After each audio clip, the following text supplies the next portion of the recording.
Wow, the Mets made a move. We've got a second Rays video in 2 days. I didn't think that would really happen outside of, well, I guess the trade deadline. But the Mets and the Tampa Bay Rays have made a trade. The Mets got a Major League Baseball pitcher. We needed it badly. We've been throwing out Gerard Eickhoff. We were going to throw out Nick Tropiano. We still might pitch Nick Tropiano. Robert Stock. We signed Vance Worley because we did not have the pitching depth that we needed right now. We have so many guys on the IL. Even our guys who we thought would be our backups are on the IL. So we needed pitching badly, and we got Rich Hill for basically nothing. The Tampa Bay Rays sent the New York Mets Rich Hill in exchange for Tommy Hunter, who looks like he's going to be out for the year, so he's not playing at all this year. And then a low A catcher. We need to update this. Jeff Passan, all these guys tweeting out double A catcher. I don't know where they're getting this from. Matthew Dyer, the single A catcher that the Mets traded, has not played a single game above low A ball in St. Lucie. So enough of this media trying to say that the Mets got fleeced even more, giving up a double A prospect. No, stop it. Matthew Dyer was a 4th round pick last year simply to save money so we could give JT Ginn the money and Pete Crow Armstrong. Matthew Dyer is a low A catcher. This guy isn't even a top 30 prospect in the Mets organization, which isn't the strongest farm system. So enough of this double A catcher stuff. He is a low A catcher. We'll go into all the details real quick. Before we do, make sure you drop a like on the video. Mets fans, are you excited about this move? Let me know in the comment section down below. Do you like the Rich Hill acquisition? And if you're a Rays fan, what are you guys thinking? I mean, I guess it really doesn't matter because the Rays can just get pitching from anywhere, but I'd love to hear your thoughts, as well as make sure you're subscribed to the channel so you don't miss out on any of the trade deadline content coming at you. It's trade deadline season. It's officially started. You need to make sure you're subscribed to the channel, and also drop me a follow on Twitter and Instagram at GiraffeNeckMarc. Links in description. I'm always tweeting about baseball over there and giving my immediate reactions to trade deadline moves. So yeah, I didn't expect today that the Mets were going to be making a move, but I actually really like this move by the New York Mets. It's a very shrewd, it's a very smart move. This is not a move that you would have seen the Mets do in the past. You would have seen the Mets trading like a legitimate piece for someone like Rich Hill. Brody Van Wagenen did in the past. We've seen them give up guys like Blake Taylor in exchange for Jake Marisnick, or trading for Keon Broxton. While Rich Hill is by no means an ace, he is a back-end legitimate number 5 starter. This is still a good move for a team that needed a legit starting pitcher right now, because as I just mentioned before, Gerard Eickhoff, he's making starts. I'm tired of seeing him pitch. We had Robert Stock, who has some decent stuff, but let's be honest, isn't a major league caliber starting pitcher right now. Nick Tropiano, I mean, we have been digging through the bargain bin. We signed Vance Worley. We needed a starting pitcher badly, and Rich Hill by no means is bad. Rich Hill's good. I know I already said this. He's not an ace. He's not a frontline starter. He's a number 5, but he's a really solid number 5. He's going to give you 5 innings every 5 days. And while he is 41 years old, you're probably wondering what has he got left. He still has the ability to strike out some batters. He's not going to be exciting to watch. He's a little bit better than Jason Vargas, which I know doesn't sound great, but Jason Vargas at the end of the day still gave us 5 innings.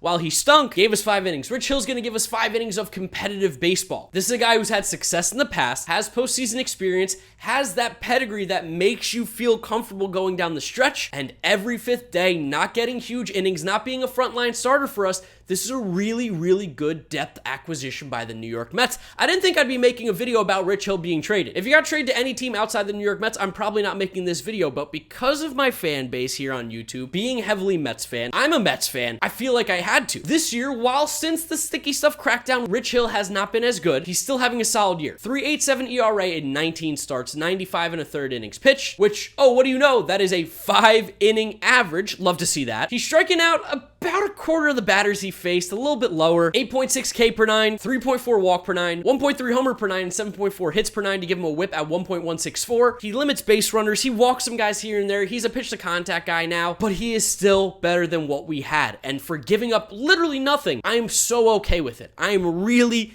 more than happy to give up Matthew Dyer and Tommy Hunter for Rich Hill. Rich Hill's going to make an immediate impact right now. He's going to help this team where Matthew Dyer has no impact in the near future, and Tommy Hunter's probably out for the year. So please, fans, when I say it's a steal, it's because we gave up nothing. Just keep in mind, I feel like if the Rays did this trade, people would be saying it's an absolute steal if they were getting Rich Hill for nothing. People love to just push forward that the Mets can't make good moves, but this is a completely different Mets team. We just flipped Billy McKinney for a guy who's a legitimate prospect in Carlos Rincon, who beat Vlad Jr. in the Double-A home run derby. While the home run derby doesn't matter for stuff, this Mets front office is different than Mets front offices of the past. We're going to be making smart moves. We're going to be getting good players. We're going to be trying to get the most out of guys. We're going to be turning these kind of of mediocre players into guys who have legitimate impacts. I love this move. And also with the spin rate thing too, if you look at Rich Hill's average spin rate per game, yes, they've been going down, but they've also been going up as recently. It's not a big enough drop to really be concerning, and still, I will take Rich Hill over the guys we've been having. Jared Eichhoff. I'm really okay with taking this risk on a veteran who has had success in the past, had success this season. Didn't he win pitcher of the month like in May or something like that? He's been good. I will take Rich Hill for giving up nothing. He's not an ace, but we're not expecting him to be. He's going to come out there every 5 days, give us 5 innings, and keep us competitive. More than happy to try it out. Because we gave up Tommy Hunter. Tommy Hunter's hurt. He's probably not pitching again this season. The Mets bullpen depth has actually been very strong this year. We haven't had a need for bullpen arms right now. So as much as I love Tommy Hunter, like he was a cool little folk legend that we've had on the New York Mets, I don't mind it. The Rays need to get rid of a pitcher here. They need to get rid of a roster spot because they got Nelson Cruz,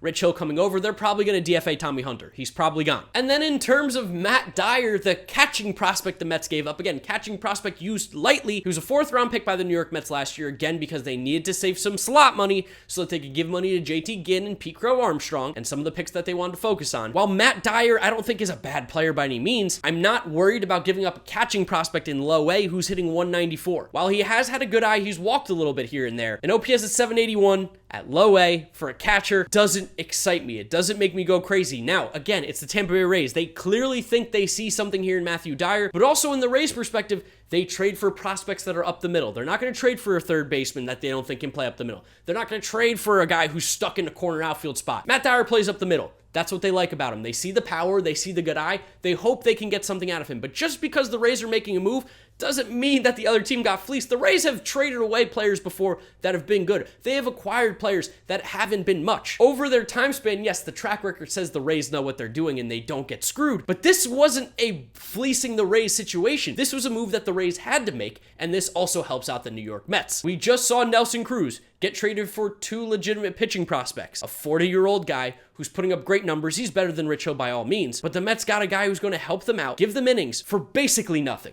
I'm so okay with this. I mean, I don't know where this AA catcher stuff happened with Matthew Dyer. Again, low A, single A in St. Lucie, hasn't even sniffed high A, so please stop that. Apparently, he's not even much of a catcher from what I'm hearing from my boy Joe DeMayo, who's a prospect expert over with SNY. I mean, looking at Matthew Dyer's numbers, he's been a decent offensive catcher even in college. I'm not going to go crazy. I'm not going to go crazy over it. I'm not going to lose sleep over trading Matthew Dyer for Rich Hill. I think this is a great move by the New York Mets. Like I said, the Tampa Bay Rays had to do it because their hand was forced here by getting Nelson Cruz. They had to clear a roster spot. Here's how you do it. You trade Rich Hill to the Mets. You get Matthew Dyer, who's going to go into the Rays farm system. Tommy Hunter might get DFA'd or stay on the 60-day IL. I don't really know how it's going to work there, but I think this is a completely fine move for the Mets. I love it. I'm going to go as far to say it. I love the idea. I love where the Mets are thinking. I like their thought process. It makes sense. And for the Rays, I just explained it. Yeah, Dyer, catcher, right fielder, first baseman. He's a dude who can catch. So I don't understand where this sentiment is coming like, LOL, Mets, you traded for Rich Hill. We gave up nothing. Matthew Dyer was not a prospect we cared about. If he ends up being great,